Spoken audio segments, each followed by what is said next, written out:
We're Roger and Michelle, living our dream of a live-aboard life. We flew to Greece, bought a Jeannot Sun Odyssey 45, and named her Sea of Gold. So here we are, sailing Sea of Gold and taking on the Mediterranean. In this episode, we show you just how easy it's been to get diesel. We diagnose the cause of our vibration while underway, figure out why our Yamaha engine failed, install our new solar panels, answer the question, what's it like to cruise Greece in September? And another month down, we tell you just how much it cost us to cruise this month. So here we are in Poros at the town quay, and people often wonder, like, what happens? How do you get your fuel? How do you get your diesel? Well, when you come to a place like Poros, and I'm gonna guess many other town quays, at least the ones we've been to, there's a truck. See that one back there? He shows up, asks you, do you need diesel? Do you need fuel? We say, sure do. Takes out the hose, walks it right out to your boat. That's her passerelle, and you take it. Take it right to your fill cap and fill her up. Yeah, here we are, anchored by little Eros Island with the chapel on it. And I mean, it's beautiful and peaceful most nights here. Just a few other boats. We are waiting from the call from Spiros that our bars have come in so we can put up the new solar panels. This is day one of trying to determine the cause of the vibration when we're underway. Step one is I'm going to take off the anodes that are on the shaft under the water, because if those are out of balance, the faster we go, the more it vibrates.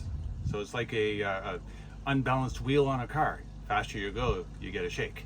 So I'm going to remove those, go for a test drive, see if that's the problem. I don't know what size I'm going to need to get the bolts off the anodes. So I'll dive down with one size, and if it's the wrong size, I'll get Michelle to pass me something else. So, hon, is it normal for people to have this many Allen keys? Why, yes, Michelle, it is. Here's a perfect example why you want to train on freediving. You have to hold your breath, so I'm going to swim under, hold my breath, take off those anodes. It takes a little bit of time, so practice makes perfect.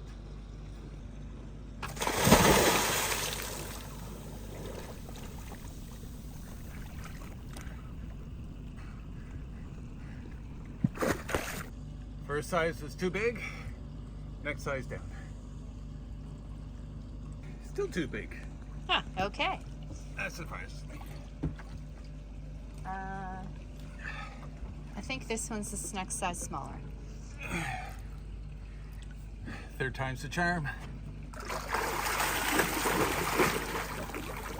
So I just finished cranking up the dinghy to stow it, and Things are a little fishy. oh. Well, how did you get in there, buddy? Look at that.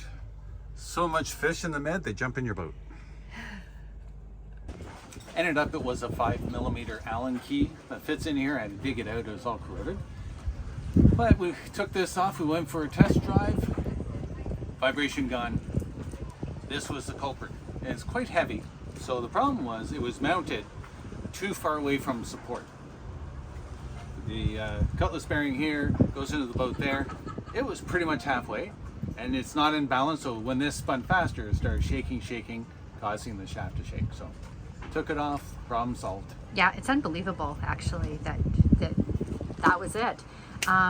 Like, how did you even come across that as a potential It was on the internet. issue? No, one guy on a Like a forum, a group? Thank you, forum. Yeah. I can never remember. On a forum, they were talking about it, and there was engine mount issues, there was propellers, there was cutlass bearings, and then one guy happened to mention that, you know, if you put the anode too far from support, that might cause it too. So Yeah. it's like, that's a really easy thing to check. We'll check that one first. Yeah, And boom, done. I know. I'm so happy. That's amazing. Yeah.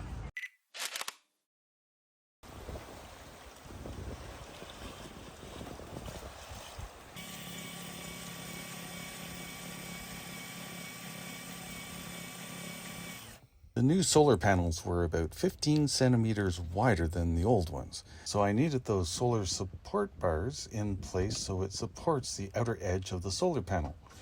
Now, of course, we can't just have plain old steel. I had to paint it up, drill a dozen holes, but it managed to fit. Okay, you can pass it up to me. It's surprisingly just how heavy these panels are. So we managed to get it on top of the support bars. It's looking pretty good. You can see the size difference between the old panel and the new panel. A little bit of wiring and we're almost done. Everything's done except, okay, I need to tuck in that wiring a little bit, but she's up and running. It's a sunny day. It's about noon, September 22nd, and the batteries are on float now. That means our solar is working quite well. Thank you very much. Problem we had, to a quick summary, battery bank was weak, probably because the alternator wasn't working and it was killing the battery too many times. We had 200 watts of solar, and in the summer it may do, but come fall it wasn't quite enough to power the battery bank sufficiently so that the fridge could run all night long. It kept triggering the low voltage on the fridge. Fridge was shut down. So to solve that, I changed the alternator, I changed the battery bank, I added a couple more 100 watts of solar on there, 170 actually. So there's 370 now, there used to be 200. And I have the other 200 ready to install if I need it, but I don't think I do. Because if I can get into float stage by noon in the fall, I think we're good. In the summer, it's only going to get better. So call our electrical problems solved. How is it? Well, I thought it said Moscato, What's it say? but it's Moscato. And it's no Moscato.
We wake up to emergency alerts sounding on our phone.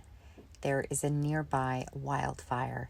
As we look outside, we see the smoke in the distance, but the wind forecast shows we should be okay, so we walk to town to resupply, and along our walk, we watch the rescue helicopters and water bombers come and go along the way. We've been lucky this season. We haven't been near any wildfires, and winds have kept the smoke away. This morning's alert is a reminder that wildfires continue to burn, not only in Greece, but back home and elsewhere around the world.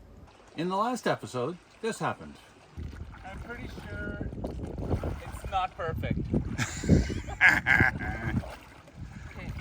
It started to stink like burning rubber, and so we turned around. Yeah, and then I went super slow back, but it kicked off, so I wonder if it's overheated.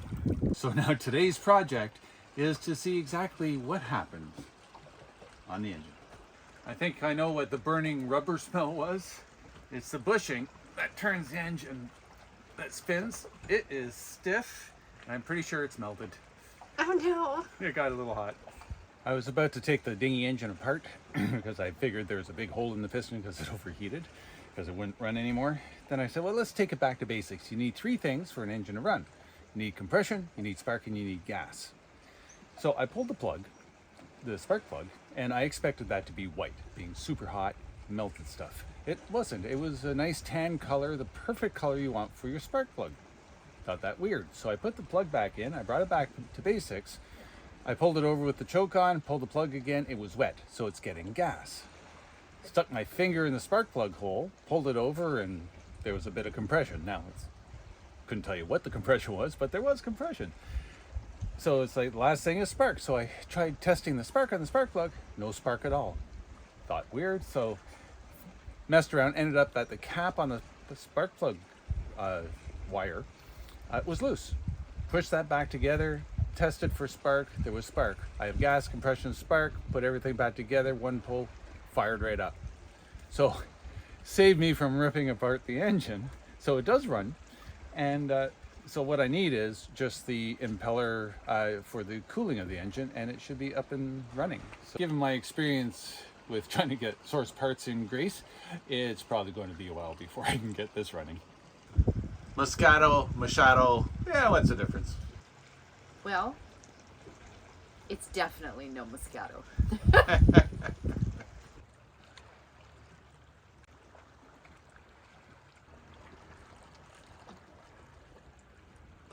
So what is boating in September really like? It's really different. It is a little bit different. Yeah, it's like someone hit a switch. Okay, but let's break it down. First 2 weeks of September were like quieter than Yes. July and August. For sure. Same temperatures, nice high temperatures. Yeah, highs are low 30s and lows were in the mid 20s. Yeah, yeah, Every day, sunny every day. yeah. So gorgeous weather Yeah. and quieter crowds. So first 2 weeks of September, mega thumbs up. Yeah. Then suddenly, third week of September, we're just being flooded with all kinds of boats. Yeah, third week of September, busier than the height of the summer season in July and August. It was the busiest week that we experienced yet. Yeah. That third week of September. I don't know why. Don't know why. Yeah, after that third week, though, the fourth week of September, bam, nobody around. Yeah. Yeah, it's quiet, but it is also noticeably cooler. Yes, and as we look around here, we see that the sky is full of clouds. That's the first time in 4 months that we had a heavily clouded sky. Yeah. It's really weird. Yeah. Yeah. So the air temperature is cooler than the water temperature. Air temperature is what? Highs in the mid 20s, lows in the low 20s now? No, teens. Teens? 19. That's We've why hit it's so 19. cold. Yeah. 19 in the morning. We even broke out the merino wool blankets because the sheet and linen coverlet was insufficient for keeping I'm us embarrassed. warm. I'm embarrassed to call myself Canadian because, the temperature's 20 degrees. Bring out the wool blankets. Something else to note is there's not nearly as many tourists around. So Port O'Helly, for example, we're in there getting groceries and no one was in the grocery store. We walked right up to the cashier. There's no waits at all. On the flip side, there wasn't a whole lot of inventory either. So they're not stocking up for the big crowds because they're not getting big crowds anymore. No, this whole last week of September, there's no lettuce. Like I don't know. We've been having salads all summer. Suddenly there's no lettuce. So inventory is dwindling. Yeah. Or supplies. Stocks are dwindling. They're not replenishing because, all the tourists have gone home. So, you don't carry a lot of perishable goods when no one's going to buy it. So that's one of the downfalls, I guess, of being in Greece in September, around here anyway. We're still swimming every day, snorkeling every day, while we can. So we found, we're on the hard in June. So it was super hot in June. July and August, there wasn't a day that was under 30 degrees. Actually, I don't think there was a day under 35 degrees. Yeah. Really easy to get used to. Loved it on the boat. It's not nearly, you go to shore in town and you would just about die because of the heat. Yeah. But on the boat, there's always a little bit of a breeze. The water has a cooling effect and it is fantastic. Now you could easily extend your cruising season into September. For the first 3 weeks, we had warm weather. It was great cruising, actually. It was wonderful cruising, still great swimming. The fourth week of September, now we're getting a little bit cooler. It's easier to walk around town, but yeah, a little harder jumping into the into the med to go swimming. Actually, jumping in is not so bad. It's getting out afterwards and drying off. That's It is getting you. We're freezing right now. we just went for an hour snorkel and came back, and now it's hard to hold the camera steady. What surprised me was this time of year in Canada, you always knew when the season was coming to a close because, nights were getting cooler, water was getting cooler, and then you have this anticipation, going to have to put the boat away. By the end of September, I'm feeling exactly that. It's getting a bit cooler, the water's getting a bit cooler. It just feels like the season's coming to a close. It does. Yeah, it really does. Is September the best month to cruise in? Probably not. But it's certainly not that bad. So I feel like the first 2 weeks of September, awesome. Totally awesome. Third week, yuck. Like it was so busy. It was so busy everywhere. It was insane. And the fourth week, I don't know. I kind of wish I had, a sweatshirt and sweatpants. That time of month again. September expenses, 1,350 euros. Not all that bad. Food, 380. We've averaged 460 a month for groceries. Entertainment was big. We had guests, so we ate a hell of a lot, 500 euros. 200 euros in fuel. I had to revise my fuel burn to about 4 liters per hour because we're in the turbo zone most of the way. Mooring, 80 euros. Town keys while our guests were here. And repairs, 52 euros. That's mostly for the new solar panels that we put up. The standard cruising permit and unlimited internet for 15 euros. Total of 125. It's going to be that way every month. Total 1356. I'd say not so bad. In the next episode, we finally share how many boat dollars we put in to Sea of Gold this season. In the boating world, boat stands for break out another 1,000. If you've been watching, you know we've sure put in a few.